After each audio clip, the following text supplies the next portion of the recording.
Live event production, directing, switching, camera operation, graphics, lighting, producing, all of it is a visual conversation. And the pace of this visual conversation should fit the mood of the content and be governed by the culture of your ministry. Let's start with mood. The pace of switching between sources should match the mood of the segment. If it's fast, energetic music, you want to follow along with the pace of the song. Cut on phrases and measures with the pace of the music. Fast songs shouldn't have slow video, and slow songs shouldn't have video that goes too fast. If it's serious preaching or a close, intimate moment, the pacing needs to slow down to match the mood.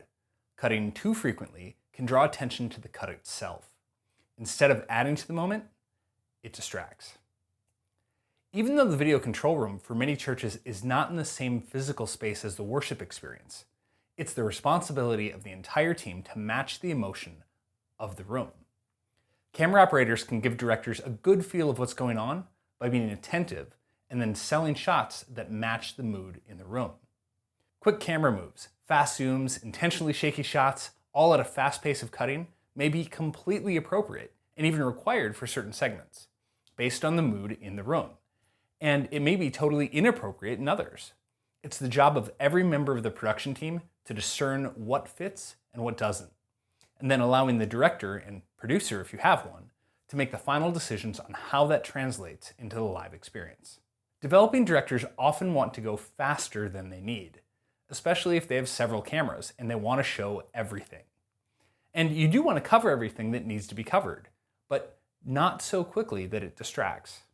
If you have a hard time figuring out what pace is right, tell yourself to slow down just a bit. It's easy to pick up the pace, but takes conscious effort to slow down. Why do we want to slow down, or at least be conscious of our pacing? Because we want every cut to happen on purpose. Purpose should always inform the pacing. Next, culture. At my home church, we're fairly conservative with our visual language. Shots are framed up in preview and usually held static once they go live. With many other churches and ministries where I help with production, there's a more dynamic visual conversation happening. Pushes, pulls, cameras are on stage. There's overall a more hands-on approach. The important thing is neither cultural choice is right or wrong. This isn't a moral issue. Instead, church culture should be upstream of production decisions.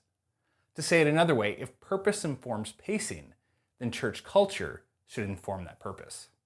Church culture asks and then defines questions like, how do we best connect with our people?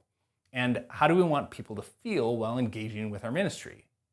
What do these choices say about who we are and what we value and who we worship? The goal of production is to uphold the message and goals of your ministry, and therefore need to fit within its culture.